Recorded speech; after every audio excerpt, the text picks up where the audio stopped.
عرب میں خیبر کے مقام پر کموس نامی ایک ایسا قلعہ موجود تھا جسے مسلمانوں کو فتح کر پانا بہت ہی مشکل تھا۔ حضور صلی اللہ علیہ وسلم نے اس قلعے کو فتح کرنے کے لیے صحابیوں کی موجودگی میں اس سے پہلے 2 لشکر بھیجا، لیکن اس قلعے کو فتح کرنے میں یہ دونوں بھی لشکر ناکام رہے۔ اب حضور صلی اللہ علیہ وسلم نے اپنے سارے صحابیوں کی میٹنگ بلائی۔ اس میٹنگ میں حضور صلی اللہ علیہ وسلم نے اپنے صحابیوں سے کہا کہ کل میں خیبر کے قلعے کو فتح کرنے کے لیے پرچم اس شخص کے ہاتھ میں دینے والا ہوں جو اللہ اور رسول سے پیار کرتا ہے، اور بے شک اللہ اور رسول اس سے پیار کرتے ہیں۔ جس وقت حضور صلی اللہ علیہ وسلم نے اپنے صحابیوں کو یہ کہا تو صحابی دوسرے دن کا انتظار کر رہے تھے۔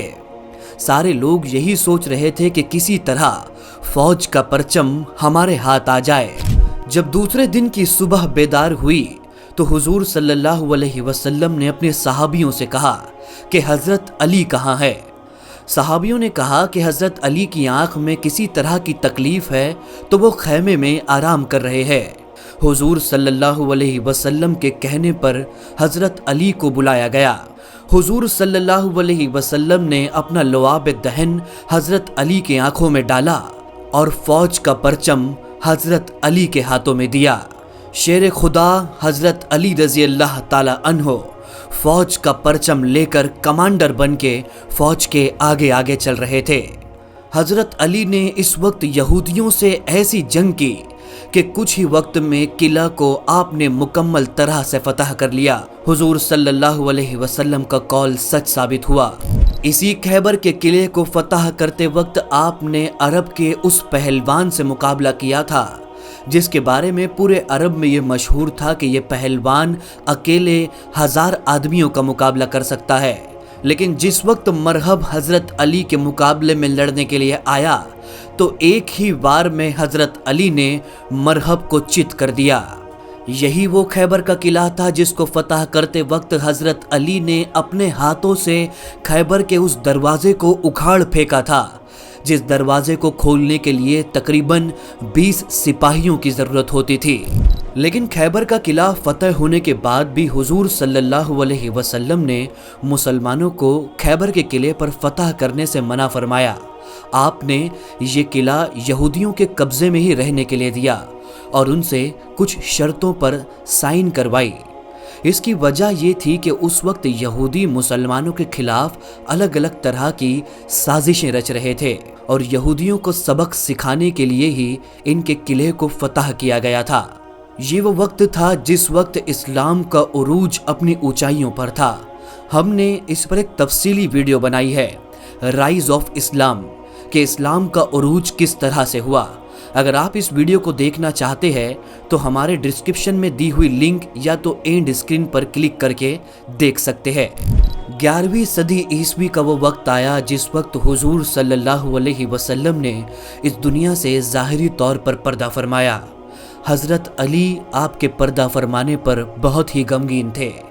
آپ ہی وہ شخص تھے جنہوں نے حضور صلی اللہ علیہ وسلم کو غسل دیا اور آپ کو قبر مبارک میں اتارا۔ حضور صلی اللہ علیہ وسلم کے بعد حضرت علی ہی وہ شخص تھے جو سارے مدینے کے لوگوں کے سوالوں کے جواب دیا کرتے تھے۔ پورے مدینے میں کسی کو کچھ بھی مسئلہ ہوتا تو وہ حضور صلی اللہ علیہ وسلم کے بعد اپنے مسائل کو لے کر حضرت علی کے پاس ہی آیا کرتے تھے۔ اس لیے حضور صلی اللہ علیہ وسلم نے کہا تھا کہ میں علم کا شہر ہوں اور علی اس کا دروازہ ہے۔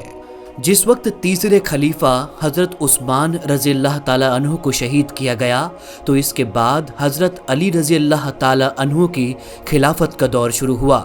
آپ کی خلافت کا دور تقریباً 4 سے 5 سالوں تک چلا۔ حضرت علی نے جس وقت خلافت کی اسلامی تاریخ میں یہ دور منافقوں کا دور کہا جاتا ہے۔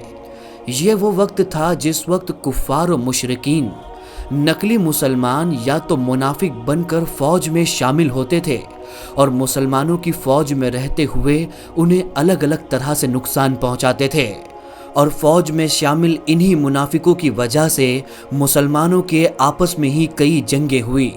آخر وقت میں یہ سازشیں اتنی زیادہ بڑھ گئی کہ ایک دن جب حضرت علی فجر کی نماز ادا کرنے کے لیے اپنے گھر سے باہر نکلے تو ایک خارجی عبد الرحمن ابن ملجم نے حضرت علی پر تلوار کا ایک بہت ہی گہرا وار کیا۔ عبد الرحمن ابن ملجم نے جس تلوار سے حضرت علی پر وار کیا تھا یہ زہر سے بجھی ہوئی تلوار تھی۔ حملہ کرنے کے بعد عبد الرحمن ابن ملجم کو گرفتار کر لیا گیا۔ حضرت علی نے اپنے بیٹے امام حسن اور امام حسین رضی اللہ تعالی عنہ کو بلایا۔ آپ نے اپنے دونوں بیٹوں سے کہا کہ اسلامی شریعت کے حساب سے اگر میں اس تلوار کے زخم سے شہید ہو جاؤں تو تم میرے قاتل کو قتل کر دینا، اور اگر میں اس تلوار کے زخم کی وجہ سے زندہ بچ گیا تو یہ میرے اوپر ہے کہ میں میرے قاتل کو بخش دوں یا اسے قتل کرنے کا حکم دوں۔ حضرت علی پر تلوار کا زخم کا وار اتنا گہرا کیا گیا تھا کہ 3 رمضان المبارک 63 سال کی عمر میں حضرت علی نے اس دنیا سے پردہ فرمایا اور آپ شہید ہو گئے۔ دوستو، یہ تھی پرواز کی ہماری آج کی ویڈیو۔ امید کرتے ہیں ویڈیو آپ کے لیے معلوماتی ثابت ہوئی ہوگی۔ ویڈیو پسند آنے پر ہمارے اس ویڈیو کو لائک کرتے ہوئے چینل کو ضرور سبسکرائب کریں۔ ملاقات کرتے ہیں ہماری آنے والی اگلی ویڈیو میں، تب تک کے لیے اللہ حافظ۔